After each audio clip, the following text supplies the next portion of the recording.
Let's just consider a moment. Picture this. You're in a lovely Belgian cafe, maybe somewhere like Ghent or perhaps Liège. You glance around, and something kind of striking catches your eye. Over at one table, you see someone with really fair skin, bright blue eyes, and this light, almost sort of copper blonde hair. Looks very, Northern European, right? Then at another table, someone totally different. Deep olive skin, lots of dark curls, piercing green eyes, maybe. A look that might make you think more of Italy or Spain. And behind the counter, the barista. High cheekbones, rich auburn hair. Again, compelling features, but distinct from the others. You might even check your phone map, just to be sure. Yep, still definitely Belgium. It really makes you wonder, doesn't it? How can a country that's, roughly the size of Maryland show such incredible physical variety from one town to the next, sometimes even in the same room? Okay, so let's unpack this a bit. In this deep dive, we're using a bunch of articles, some academic research, and the notes you've pulled together. We're going to explore how all that history, Belgium's really key geography, and these waves of migration have, profoundly shaped how Belgians look. Our mission really is to uncover the surprising, almost kind of hidden reasons behind this visible diversity, and maybe help you understand why Belgium gets called, quite accurately, I think, Europe's most unexpected genetic jigsaw. Yeah, it's a really good description because researchers, they don't just see a country. They talk about Belgium as a layered palimpsest of tribes, tongues, and transitions. Yeah. Now, if you're picturing like an old manuscript, you're on the right track. A palimpsest is where old writing is erased and new text is written over it, but you can still see faint traces of what was there before. Historians often point out that this small nation has actually seen more identity shifts per square kilometer than nearly any other European nation, which is kind of mind-blowing when you think about it. And the fascinating result, as we'll get into, is what researchers call a gene pool that simply doesn't match the maps. Genetically speaking, Belgium is genuinely one of the most diverse microregions in all of Western Europe.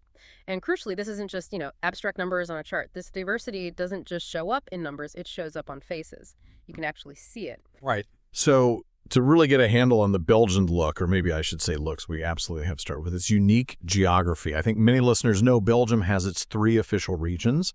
There's Flanders up north, mostly Dutch-speaking, then Wallonia in the south, mainly French-speaking, and smack bang in the middle, you've got Brussels, bilingual, very multicultural, and let's be honest, politically, complex, whole different story sometimes. But like you said, language, that's really just the surface layer.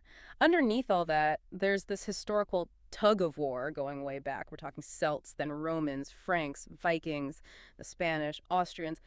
Even the British had a hand in things. It's pretty remarkable because nearly every major European power either ruled or passed through Belgium at some point or another. Just think about it. Roman legions were stationed there, Frankish tribes settled large areas, Vikings raided and settled the coasts, Spanish rulers brought their entire court, and later the Austrians. Each group didn't just leave castles or laws, they left genetic traces, and we have solid science backing this up. Genetic studies, like one in Nature Communications back in 2016, they revealed the Belgian population carries genetic traces from at least 12 significant historical migration events. These include strong Germanic lines, Gallo-Roman foundations, and then later more Mediterranean inputs. So what's fascinating here is when you see someone in Ghent who looks very Scandinavian, maybe tall and blonde, or someone down in Liège who could almost pass for Spanish, it's not just your imagination playing tricks, it's encoded history, right there in their DNA. Okay, that's an incredible backdrop. So with that history laid out, let's zoom in on maybe the most obvious visual clue, eye color.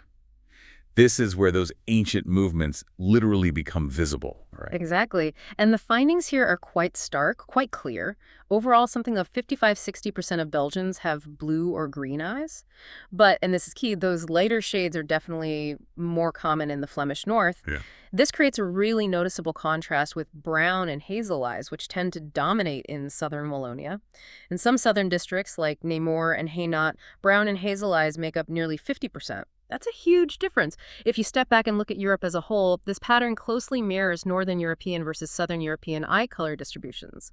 It directly reflects centuries of influence. You got the Germanic tribes and maybe some Anglo-Saxon input in the north, and then the Roman Latin populations, often with darker features, having more sway in the south. It's like a living map of those old boundaries. Okay, so that explains the north-south difference, but what about Brussels? Yeah. Sitting right there in the middle, is it just a 50-50 mix of the two patterns? Not quite that simple. Brussels is definitely a blend zone, no doubt about it. But it's become much more than just a meeting point for North and South Belgium. What you see there is intense urban gene flow, lots of mixed marriages, obviously, but also really significant immigration, especially from Africa and the Middle East, mostly since the 20th century. All of that has led to what you could call a true eye color mosaic. Seriously, in Brussels, you get a snapshot of global diversity packed into one city. You can find pretty much the entire human spectrum of eye colors there. It's like a living lab for genetic mixing. Fascinating. Okay, moving on from eyes, let's shift to hair. Belgium also seems to have this surprising range in hair color and texture, maybe more than you'd first guess for a country its size. My notes here suggest it's way more varied than even some larger European nations. That's absolutely right. If you look at the Flemish region, again, up north, around 35% of people report having light brown or blonde hair. Some even have distinct coppery or reddish tones. And this fits very neatly with the region's strong Germanic and maybe Celtic roots, too. There was a genetic survey from the University of Leuven in 2018 that actually confirmed this. It showed a high expression of the MC1R and OCA2 alleles. Those are specific genes linked to pigmentation among Flemish people. Both are tied to lighter hair and skin. Now, contrast that with Wallonia. Down south, especially closer to the French border, you see a higher frequency of dark brown and auburn hair. And maybe slightly wavier textures seem more common there too. You can almost picture the shift, from the kind of open plains historically associated with Germanic settlement in the north to the more forested, perhaps more Celtic Roman influenced south. And I guess, like with eye color, this diversity just explodes in the big cities. Do they become real melting pots for hair types too? Or do some older patterns still hold strong even there? Oh, they absolutely become melting pots. They layer new genetic contributions right on top of the old ones. In those big multicultural hubs, Brussels, of course, but also Antwerp, Charleroi, you'll even find coarse curls, Afro-textured hair, and jet black hair. And this clearly reflects the more recent waves of immigration, thinking about people coming from the Congo, Morocco, Turkey, Syria, and elsewhere. The bigger picture here is that this incredibly wide spectrum of hair, from the lightest flaxen blonde to the deepest ebony black, from totally pin straight to tight spirals, it really makes Belgium stand out. It's a quietly complex place visually. People often don't expect it. But once you notice it, once you start really seeing the depth of this visible history in people's hair, you just can't unsee it. It's everywhere. Right. Okay, so from color, eyes, and hair, let's move to structure, facial features. Now, this is where it apparently gets really interesting and where, as you mentioned, Belgians themselves might even start debating. What does a typical Belgian face actually look like? Is there one? Is it kind of sharp, angular, like maybe we associate with the Netherlands? Or softer, rounder, perhaps like northern France? Or maybe more square-jawed, like you might imagine from, old German portraits? The answer seems to be, incredibly, all of the above and maybe even more. It's true. The whole idea of a single Belgian face is, it's pretty slippery, pretty elusive. There was a comparative anthropometric study in 2019 that's basically the science of measuring human physical traits. And it found measurable facial differences between Flemish and Walloon populations, even after they controlled for things like age and diet. What's really striking is what they found. Flemish individuals showed higher cheekbone prominence and longer nasal bridges on average, whereas Walloons exhibited wider mandibles, that's the jawline, and fuller lips. But it's not just that north-south thing. In the cities, especially those with large communities from Africa and the Middle East, think about places like Schaerbeek or Molenbeek in Brussels. There, the phenotypic range broadens further. You just see a much greater variety of nose shapes, eye settings, lip fullness, everything. And this isn't just about, interesting trivia about noses or cheekbones. It connects back to identity. It really shows how the very idea of a fixed national look, maybe even national identity itself, is constantly being reshaped, quite literally in people's faces. It forces us, and maybe Belgians themselves, to ask, if our heritage is so visibly diverse, how do we define who is Belgian? Some Belgians have ancestors who lived in the exact same province for 10 generations, solidly rooted. Others might have parents or grandparents from 5 different countries spanning 3 continents. And crucially, in both cases, they are absolutely unequivocally Belgian. That's a really powerful point about identity and how we perceive it. Okay, let's briefly touch on height and build. Belgium, I read, actually has one of the taller average heights in Western Europe, though still looking up slightly at the Dutch, right? That's correct. According to recent EU health data, the average Belgian man is about 179.3 centimeters, so just under 5'11". Women average around 165.9 centimeters, that's about 5'5". But again, regional variations pop up. Flemish males are on average 2 centimeters taller than Walloon males. Now, this could be linked to that stronger Germanic ancestral line we talked about, but also potentially historical rural nutrition patterns that favored height growth in certain areas. It's likely a mix of genetics and environment. And just like with other traits, in Brussels and Antwerp, where ethnic diversity is highest, the height variation increases. Yeah. You have some populations, like those with Moroccan or Congolese backgrounds, where individuals might skew both shorter and taller than the Belgian average, depending on their specific lineage. As for general build, Belgians tend towards what's called a mesomorphic tendency. That means moderate muscle mass, balanced limb proportions. Pretty typical, really, for mixed climate European populations. Okay. And finally, let's talk skin tone. You mentioned it's another subtle but maybe powerful visual marker that completes this whole genetic jigsaw picture. Absolutely. Most native Belgians, historically speaking, fall into what are called Fitzpatrick skin types I to III. Basically, that ranges from very fair skin that burns easily to light brown or olive skin that tans more readily. But even within that range, there's nuance. Geneticists down at Ghent University did some work mapping melanin levels across different regions.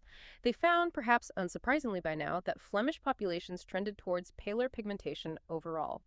Wallonia, and especially the multicultural urban centers, showed more melanin expression, and that includes skin types IV and V medium brown to dark brown skin becoming much more common in Brussels immigrant neighborhoods. So what this means visually, if you just stand and watch a crowd, say in Antwerp or Liège, it's quite striking. You'll see a real mix. Freckled redheads standing next to people with sun-kissed brunette complexions, next to others with deep golden or brown tones, and they all call themselves Belgian. And they are. This rich tapestry of skin tones, it's been evolving for centuries, and it tells a story just as deep as any history book. So, bringing this all together, what does it mean for how we think about national identity? Not just in Belgium, maybe everywhere. This touches on something you flagged earlier, this lingering idea of a typical Belgian look. You hear some people, maybe especially older generations, still talk like that. But based on everything we've discussed, does that concept even hold water anymore? And how does the scientific reality, the genetic reality you're describing, challenge that maybe deeply ingrained perception? Yeah, that's the million-dollar question, isn't it? And it gets quite sensitive. On one hand, you absolutely do still find national choices, sometimes in Flanders, sometimes in Wallonia, that often promote an ethnic Belgian image. And usually that image is, well, blonde, blue-eyed, distinctly northern featured. Now, that viewpoint exists, but it bumps up hard against the actual lived demographic reality of Belgium today. Just look at the numbers. 41% of children born in Brussels in 2021 had at least one foreign-born parent. 41%. And in cities like Ghent, over 30% of school children now come from non-European backgrounds. So while some might want to hold on to a very traditional, maybe even idealized image of Belgianness, the science and the demographics paint a far more complex, dynamic, and frankly diverse picture. Scientists constantly remind us national identity and biological traits are not the same thing. They just aren't. And in Belgium, perhaps more obviously than in many other places, that truth isn't just something debated in parliament or universities. It's literally written across the faces of its people, walking down the street every day. It really forces us all to confront the idea that national identity in the 21st century is maybe less about looking a certain way, less about a singular physical type, and much more about a shared present, shared experiences, and maybe a shared future, whatever that looks like. So when we ask what makes Belgium's people look so different from each other, it's not just one thing. It's not just history.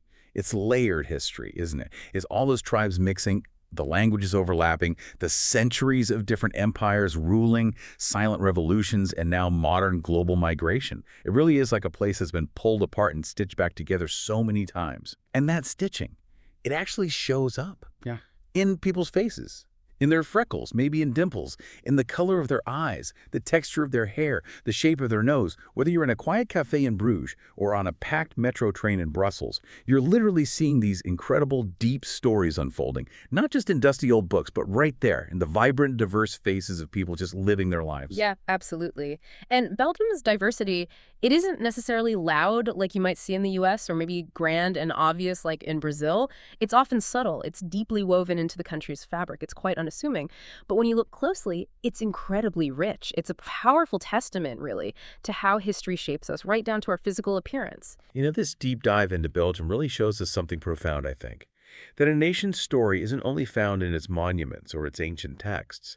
It's also right there, in the very faces of its people, reflecting centuries upon centuries of human movement, interaction, and mixing. So maybe the next time you look at a map or even just find yourself watching a crowd on a busy street anywhere in the world, What hidden histories, what migrations, what unexpected connections will you start to see unfolding in the people around you? What stories will you begin to read in their faces?